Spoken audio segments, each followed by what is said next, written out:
हर छोटी बड़ी खबर के लिए अनस न्यूज़ ऑफिशियल को सब्सक्राइब करें, शेयर करें, लाइक करें और बेल आइकॉन ऑन करें।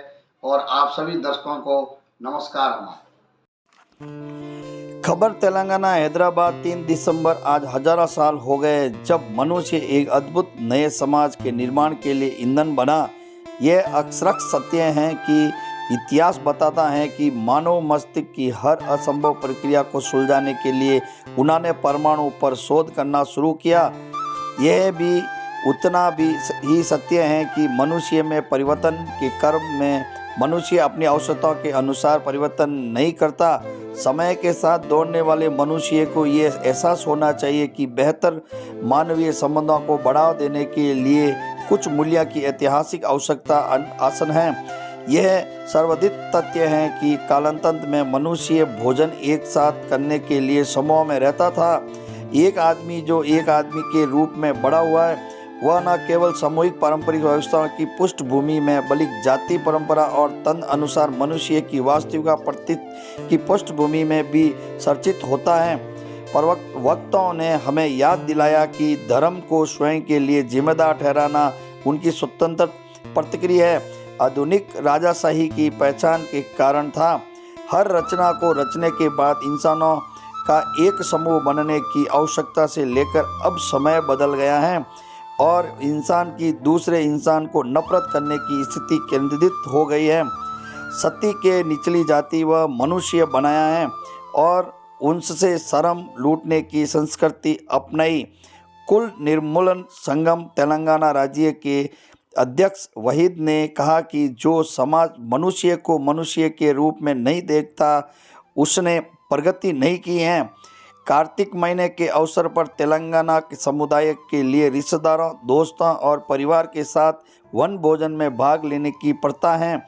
कुल निर्मूलन संगम में सामुदायिक भोजन भोज का एक कार्यक्रम आयोजित किया जिसका मानना है कि जाति वन भोजन की ऐसी संस्कृति लोगों की लोकतांत्रिक आकांक्षाओं के खिलाफ और इस तरह की संस्कृति लोगों के बीच दुश्मनी का कारण है। हयात नगर मंडल के वनस्थलीपुरम डियर पार्क में कुल निर्मूलन संगम के तत्वाधान में जाति मुक्त वन भोजन का आयोजन किया गया। सामूहिक वन भोजन में जाति अंतर, धार्मिक, विवाहित जोड़ों के कल्याण की मांग करने वाले कई बुद्धिजीवियों ने भाग लिया। बैठक में मुख्य अतिथि के रूप में रेड्डी जिला न्यायाधीश मूर्ति जया प्रकाश शामिल हुए। इस मौके पर उन्होंने कहा कि समाज निर्माण के लिए अंतर्जातीय विवाहित जरूरी है। शिक्षित समुदायों के कार्यक्रम, सरकारी कर्मचारी और परिवार के सदस्य वन भोजन के सबसे लोकप्रिय आयोजक हैं जो भाग लेने में प्रसन्न होते हैं। कार्यक्रम में मानद अध्यक्ष गुट्टा जलंधर के NS शिक्षित ज्योति सचिव कृष्णचंद, कोषाध्यक्ष लक्ष्मी देवंत, सलाहकार लक्ष्मी नागेंद्र और अन्य ने भाग लिया। अनस न्यूज़ रिपोर्टर बाबू खान की रिपोर्ट।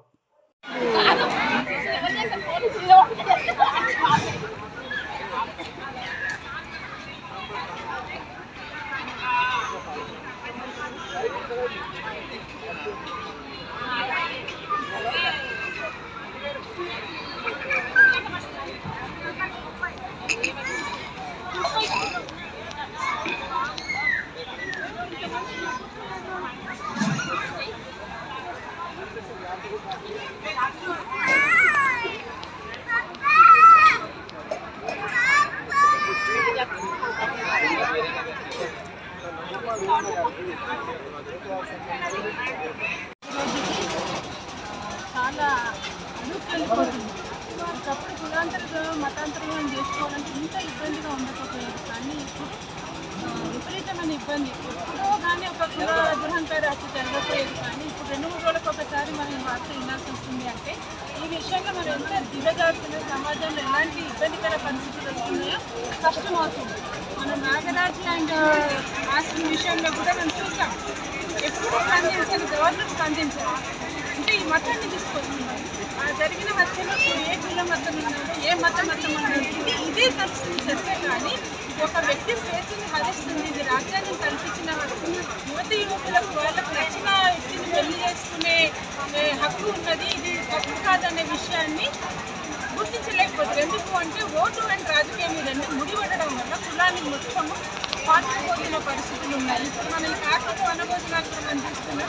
కులాల వారిగా ఈ వనభోజనాలు జరుగుతున్నాయి. ఇందులో కూడా మనం ఎలక్షన్స్ టైంలో చూసాం, రాజకీయం కూడా ఉంది. కనుక వీటిని వ్యతిరేకించి ఈరోజు కులరహిత భోజనాలు అనేది మేము ఏర్పాటు చేయడం జరిగింది. దీనికి చాలా మంచి స్పందన మిత్రుల నుంచి వచ్చింది. ఈరోజు ఎన్నికల రిజల్ట్ ఉన్నా కూడా దాన్ని కూడా పట్టించుకోకుండా అందరూ ఇక్కడికి రావడం అనేది చాలా సంతోషదాయకంగా ఉంది. దీనికి మంచి స్పందన వచ్చింది. చాలా కొత్త వాళ్ళు వరంగల్ నుంచి ఎక్కడెక్కడి నుంచో కూడా వచ్చారు. దీనికి అంతటికీ కారణం సమాజంలో మార్పు కావాలి, మార్పు రావాలి అని కోరుకునే వాళ్ళలో మేము అందరం ఉన్నాము. ఆదర్శ భారతీయులుగా నిలబడాలి అని ఎంతోమంది కులం మతం లేని సమాజం నిర్మించాలి, మానవత్వం మిగలాలి అని ఉద్దేశించుకుంటున్నాము. ఎంతోమంది ప్రేమికులని సమాజం నుంచి దూరం చేయటము, ప్రేమికుల్ని పెళ్లి చేసుకుంటే అవకాశాలు కల్పించకపోవటము ఇది చాలా దుర్భాగ్యం. కాబట్టి కులనిర్మూలన సంఘం తరఫున ఈ రకమైనటువంటి సమాజాన్ని మనం అందరం హక్కును చేసుకోవాల్సిన అవసరం ఉంది. కులాంతర వివాహాలు చేసుకున్న వాళ్ళందరినీ మనం హక్కును చేసుకుని సమాజాన్ని ఒక బలమైన సమాజాన్ని నిర్మించాల్సిన అవసరం ఉంది అని మేము భావిస్తున్నాం. Thank you.